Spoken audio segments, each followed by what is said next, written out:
नमस्ते दोस्तों। अक्कड़ बक्कड़ बम्बे बो 80-90 पूरे सो, ये जो टैगलाइन है ये काफ़ी ज़्यादा वायरल हो रही है अभी सोशल मीडिया पर। इसका रीज़न ये है कि इंडिया में जो पेट्रोल के प्राइजेस है या फिर जो फ्यूल के प्राइजेस है वो कंटिन्यू जो है वो बढ़ते ही जा रहे हैं। उसके बाद में एक आर्टिकल ये भी आया है कि अगर राम के इंडिया में 93 रुपये पेट्रोल होगा तो सीता के नेपाल में 53 रुपये पेट्रोल है और रावण के लंका में जो है वो 51 रुपये पेट्रोल है। तो आखिर ये ऐसा क्यों है, इसके जवाब आपको इस वीडियो में मिल जाएंगे। सबसे पहले हमें ये बात समझनी होगी कि जो फ्यूल होता है उस पर जो टैक्सेशन है उसमें सबसे ज़्यादा टैक्स जो है वो कौन सी कंट्री लगाती है। तो सबसे ज़्यादा जो टैक्स है वो इंडिया लगाता है जो कि 69% टैक्स लगाता है। उसके बाद में इटली, फ्रांस, जर्मनी आता है। यानी कि अगर 100 रुपये का पेट्रोल होगा तो उस पर 69% जो है वो इंडिया टैक्स उस पर लगाती है। उसके बाद में अगर हम प्राइस ब्रेकअप की बात करें, प्राइस ब्रेकअप यानी ये होता है कि इंडिया जो है, जैसा कि मैंने आपको बताया कि इंडिया जो है वो 85% जो है वो क्रूड ऑयल जो है वो दूसरे देशों से लेता इंपोर्ट करता है। यानी कि इंडिया में अगर पेट्रोल यूज़ कर रहे हैं लोग या फिर डीजल यूज़ कर रहे हैं तो उसका 85% जो फ्यूल है वो हम दूसरे कंट्री से लेते हैं। उसके बाद में अगर हम बात करें ये क्रूड ऑयल जो है वो अगर हम सपोज 26.34 रुपये पर लेंगे 1 लीटर की प्राइस, तो उसको यहाँ लाने के लिए 0.37 पैसे लगेंगे क्योंकि वहाँ पर शिप का खर्चा आएगा। उसके बाद में अब ये जो खर्चा आया है बेस प्राइस और फ्रीट का मिला के, ये जो इंडिया की ऑयल कंपनी है जैसे कि Hindustan petroleum, Indian oil corporation, इन्हें ये 26.71 रुपये में दिया जाता है। उसके बाद में इस पर एक्साइज ड्यूटी लगाई जाती है। एक्साइज ड्यूटी यानी कि जो सेंट्रल टैक्स लगता है वो लगता है 32 रुपये 98 पैसे। उसके बाद में जो पेट्रोल पंप का ओनर होता है उसका एवरेज डीलर कमीशन होता है 3 रुपये 65 पैसे का, और जो वैट है जो कि 19 रुपये वो लगता है वहाँ के स्टेट गवर्नमेंट का। ऐसा टोटल जो प्राइस है वो आता है 82.34 रुपीज़ का। यानी कि अगर बेस प्राइस 26.34 रुपये क्रूड ऑयल का तो वो हमें मिलता है 82 रुपये 34 पैसे में।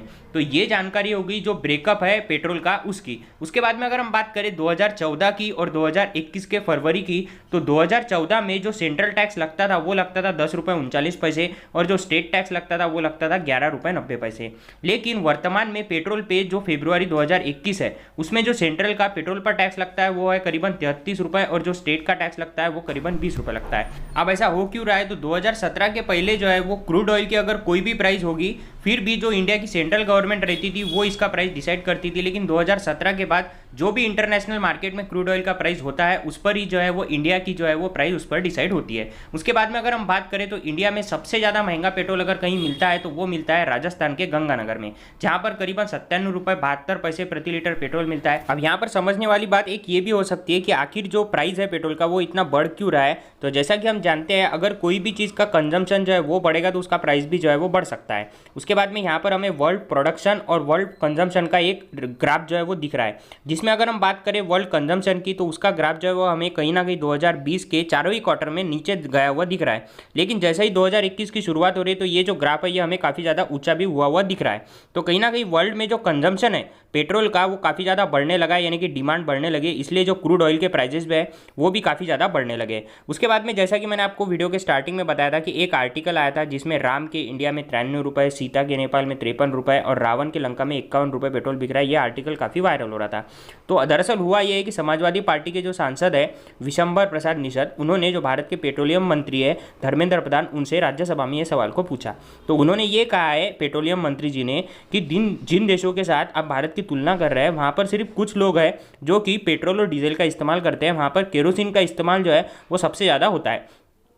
और अगर हम केरोसिन की बात करें तो जो नेपाल है वहाँ पर केरोसिन जो है वो 59 रुपये बिकता है और इंडिया में जो केरोसिन की कीमत है वो 32 रुपये, ऐसा उन्होंने कहा है। उसके बाद में जब धर्मेंद्र प्रधान जी से ये भी पूछा गया है कि क्या जो पेट्रोल के प्राइजेस है वो इसके बाद कम होंगे या नहीं होंगे, तो उन्होंने यही कहा है कि जो एक्साइज ड्यूटी है वो अभी कम करने का कोई भी सरकार का इरादा नहीं है, क्योंकि जो भी लॉस सरकार को इस के पीरियड में हुआ है उसको रिकवर करने के लिए सरकार ने जो है वो एक्साइज ड्यूटी को बढ़ाया। अब अगर इस बात का कुछ सॉल्यूशन निकाला जा सकता है तो वो कुछ इस प्रकार हो सकता है कि जो भी इलेक्ट्रिकल व्हीकल्स है उनका हम ज़्यादा से ज़्यादा इस्तेमाल कर सकते हैं। जैसा कि स्विच दिल्ली जो अभियान है जो कि अरविंद केजरीवाल ने जो है वो दिल्ली में चलाया है, जिसमें जो इलेक्ट्रिकल व्हीकल्स है उन्हें काफ़ी ज़्यादा बढ़ावा दिया जाने वाला है।